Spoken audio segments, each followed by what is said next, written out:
Am I audible? Yes. Cool. Uh, I would like to thank all the prior speakers because my presentation has become easy in many regards, and you will know why. I was playing a game of bingo, how many times AI, transformation, data, quality, and all has been called up. So I'll try to stay away from them and be simple. My focus of my presentation is on a neglected individuals in any organization, and we talk about AI and application of AI mostly for outside world. And when I talk about outside world, is we are trying to simplify our customers' life, we are trying to enhance our customers' experience, but we often forget about our own employees. And everybody cannot be data literate. Everybody cannot understand data or insight. So how do you make it easy and natural? And that's what the core background of this entire presentation is going to be. And before I do, all my thoughts is I have sinned in the past, right? And whatever I'm going to share is based on my own experience and what I've seen in this. And I was looking for something which I resonate with, and this is a famous, well-known author. He's been awarded in America. He's a famous philosopher and a psychologist.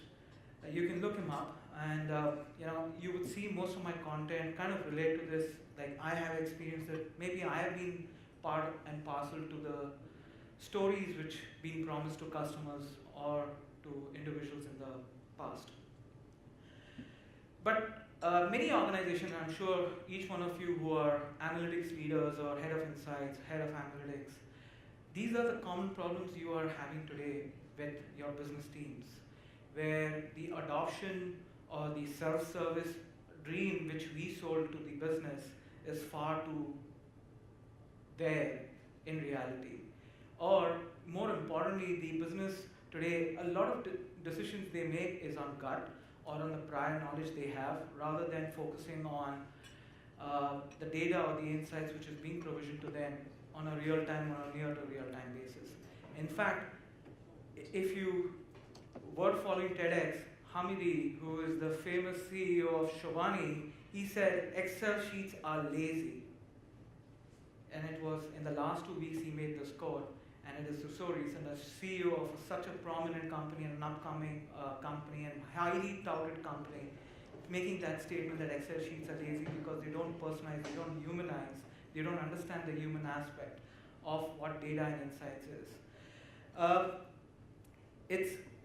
And taking a cue from there in terms of what this really means is, yes, there is a lot of information which is being provided to organization, and there is personal knowledge, and then there are insights. But the idea which we as leads or we as leaders are solely focusing on, hey, let's take the information, think about insights and push that insight, but disregard a lot of personal knowledge. And in fact, I don't recollect the name from the Coca-Cola, he said you have to get the business involved from the personal knowledge to understand from a business perspective. What knowledge do they carry?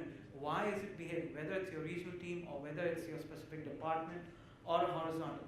And it's important. And the process to have these insights are important. And this is a reality. We did a small survey. We found that an average organization today generates roughly about 1,000 work products on a daily, weekly, monthly, quarterly, all the timeline-based reports. And you would see adoption. It's roughly in single digit, where real dashboards or real insights are being consumed on a daily basis. And the process to generate insights, this is not uncommon, this is there. But it's important that insights cannot be just generated without knowledge. And a powerful insight, it becomes into a knowledge. It's not just insight being generated and saying that, hey, we've delivered these insights. And there are different types of insights. It's not just, hey, this is what I'm telling you. There are descriptive insights, there are facts, there are causal, there is cognitive, and then there are reasons, right? There are different types of reasons which you can provide to business users. That form knowledge, and knowledge enables decision making. So there is a process. Yes, we spoke about data, we spoke about other things, and today most of the efforts are still going around in the information space largely. Many organizations are trying to achieve insights, but how to capitalize. And there was a good question about the ROI of analytics initiatives. Like how many of these insights have become organizational knowledge and have been documented as organizational knowledge assets based from a data and analytics? That's very few. It's like companies in single digit who've been able to achieve that.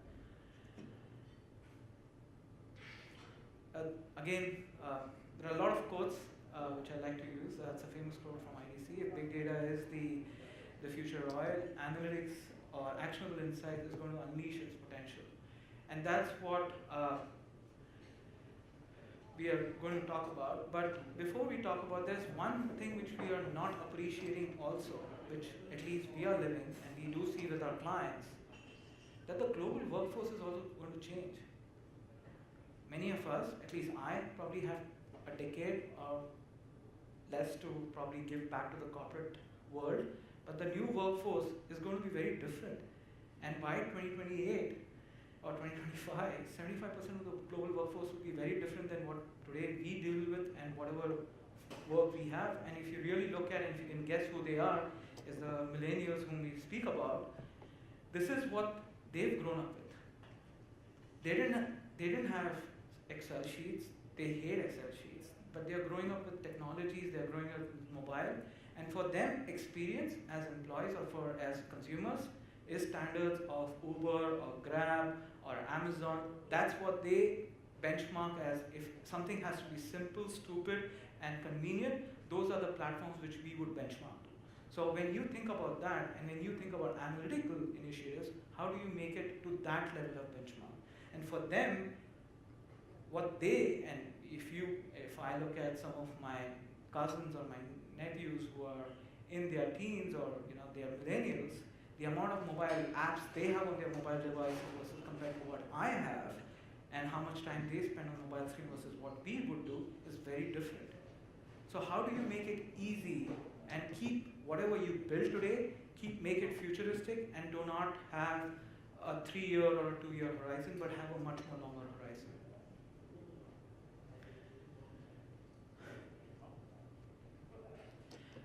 So when we think and when we talk to clients, this is the first question we ask before even we start with any analytics initiatives. How do people consume data? Or how do people consume insights? We do work with companies where they still consume insights through paper, where they still love to take printouts. Executives, CEOs, there's in a financial industry, I would not say which region, the CEO doesn't have any tech around him, and he has only printouts in front of him. He doesn't even have a single screen in front of him when he comes into the office. Similarly, I have seen many other companies whose dashboards are simple, those dot matrix printouts, where it's just black and white. With black is the ink of numbers and white is the paper, and those are the reports or the dashboards or the analytics, and they infamously do those cross tabs.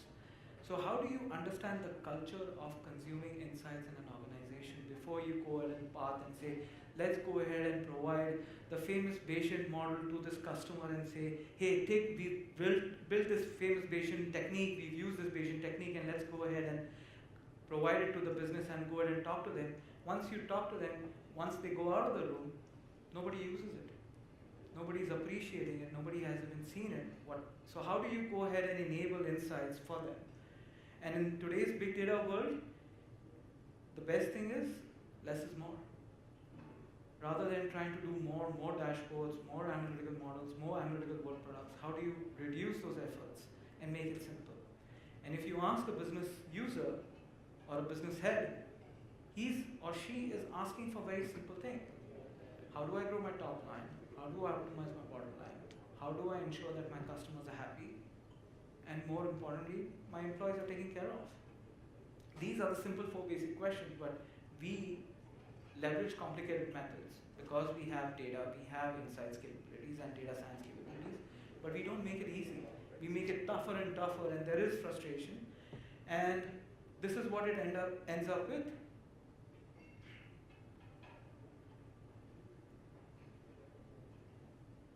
A tech stack, a BI stack, and an information stack, which we provide to them, and this is how they consume data. And now, where 4 simple questions have a tech stack and different means of communication which has now proliferated within the ecosystem, and now they're wondering, okay, how much time do I still have to go through each one of them to ask those 4 simple questions, rather than not have my EA just make all those questions and make those questions available to me on a daily basis. There was a good conversation by the ISB professor over here where we were talking about the future of reskilling. One of the thoughts which I would love to leave you is how many of us have actually put down a job description of a robo-worker? Just a thought. It's a concept by Gartner where they're calling it as a robo-worker. Like, if you have to think about the future of worker in this case, what that job description would be, if you have to think about it. I'm just going to leave you a thought: who can be a personal assistant to this EA, who can go ahead and give these insights. And the person, just move ahead. So, actual example, and this is something which is being deployed in many companies for clients, where business users today are asking, okay, how's my business doing? Broad question, doesn't even ask any dimension, doesn't even ask any method, or doesn't even ask any KPI. It's basically asking a broad dimension, and they say, okay, this is the actual response. Now, take a guess, is this a machine or is this a human who's giving an answer? It is possible through machine, and a machine is giving an answer today. And this is something which we are deploying for some of our clients. And if, let's say, the customer who's tech savvy, I know there are CEOs who are tech savvy and they want to get down and drill down, the system can actually recommend work products which you can go ahead and deploy and you can provide to the business, or actually lead them to anomalies or lead them to areas where they should focus on, that there are anomalies in your systems, there are systems or there are things which you should consider, there can be alerts, or you provide them next steps. Just don't provide them alerts, but help them make decisions and provide them recommendations which they can go ahead and say, these are the recommendations which we can go ahead and facilitate. Now, with a simple click of a button, you can actually trigger an email, you can trigger any service tickets, you can trigger some trail which you would have, or any downstream actions. Or if you want to enable a bot, we were talking about bots in the morning, you can actually enable a bot which sits on your own data platform. This one window or one view basically helps a future or employee of an organization or future head of the organization to simply ask that basic question, okay, you produce so many dashboards, but what's happening? What do I do next? And what can I do to go ahead and get my maximum outcome? It's almost like a newspaper notification or a Times of India or Economic Times or Financial Times sending you notifications on the phone every day. If it's no interest to you, you can skip it. But if it is of interest to you, you can double click on it and you can read it further or do your own analysis. Before I move ahead, has anybody deployed something similar like this in their organization?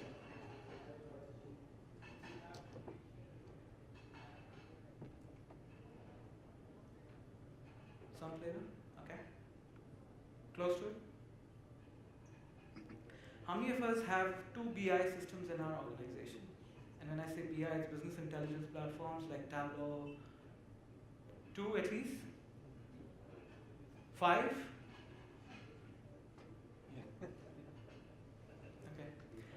This is a common answer also which we get from our clients. And this is largely driven by business, by the way. I say it is a drug which the businesses got used to and they don't want to give up on that drug. One tip is you don't need to replace the drug, but you can have an anti-drug system, something like this, which can be layered over your entire system so that if you replace the downward systems, nobody would even know what's going on.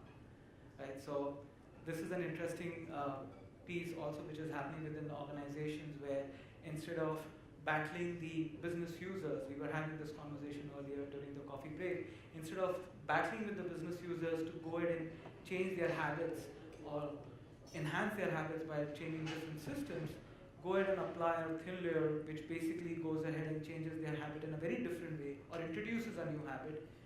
There is a famous research that it takes 21 days to build a habit. So if you deploy something system like this, they start acting upon and building a new habit, and then you can quickly replace any of the dominant systems. Anybody from the IT team, they would know what kind of money they would be spending on managing multiple systems within the organizations. This is actually my last slide. We often talk to customers when they talk about TCOs with us is, don't talk about TCOs just in terms of money. It's very easy to go ahead and compute TCOs in terms of money, but think about from a flexibility perspective. And when we talk about flexibility is whatever you deploy from an analytics initiative, how many users are going to adopt? Is it going to be tens, 20s, hundreds, thousands? Or is it going to be limited to your own analytics team who's going to benefit from it? It is very critical to evaluate your technology portfolio because you can keep spending money and these systems exist. One of my famous clients is having 150 MarTech tech platforms within the organization. It's not a big organization, it's only $5 billion organization, but they have 150 MarTech platforms and they're thinking of adding 2 more. So it is a common fact with many organizations that we are technology hungry and we are easy to go ahead and absorb. And you need environments which are collaborative. If I go back to my previous slide, this actually inculcates collaboration also. How do you inculcate collaboration from analytics and insights? And when you make it easy for analytics and insights collaboration, that's the critical aspect. If you can get business involved, when we were hearing from Coca-Cola, that how do you get business involved in the decision making or actually in the process of taking actions, that inculcates the entire process of collaboration.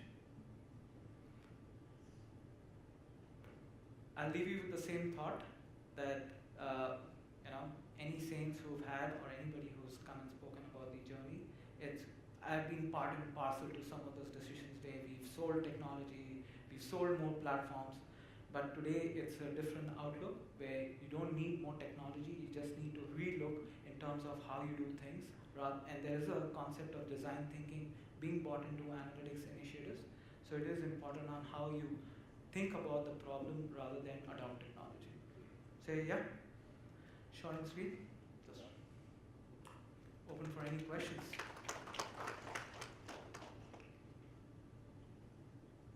Sure. Hello, my name is Alan from Schneider. When you discuss let's say I'm going to call it layer, when you have the natural conversation, what in your opinion are the foundation items you need to have below so the solution tool or let's say this approach is able to answer that? I was just sharing here with Videsh that we have always this discussion where we think that we are going to implement and then our foundation items are going to be solved when it comes to governance, definitions, and all other items that you can imagine. So what is your recommendation to have in place or in parallel before starting this journey or when you start it, to have actually sound results? Very good question. In fact, this is a concept which we are toying with our clients. It's something called as a book of knowledge within an organization. Before even you start with a data or an analytics initiative, if you have to go ahead and take a business lens and ask you don't have to go ahead and do the 6-month exercise. It can be done within 2 to 3 weeks. What are the top 10 questions which you get asked every day? Just that. And based on that, they will give you those 10 questions on their fingertips.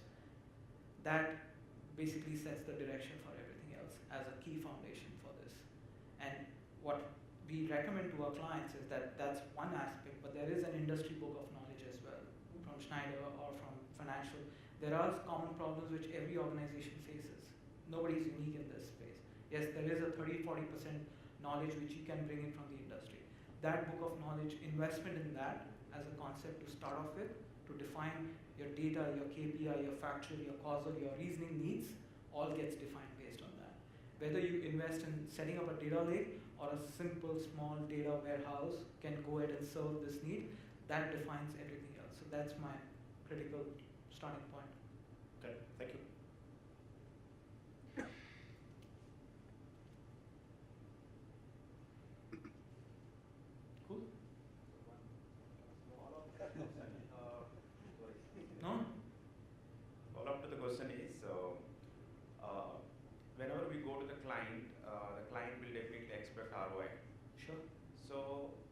if I don't have information about the data, and of course we know the value proposition, we know the industry standards, etc. How will you define ROI in this kind of scenarios? In this kind of scenario?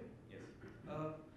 So I would only ask a very simple value chain decision making process question to the client. And what do I mean by that is, let's say it takes you 2 weeks to process and generate an insight. I'm not talking about information, I'm talking about insight. It takes 2 weeks. How long does it take to go ahead and take a decision, and when does the decision get applied? If I can shorten that window something with this, that's the true ROI. It basically helps organization become speed to market, and in this DNA age, speed to market and speed to insight is one of the critical elements which you can actually measure.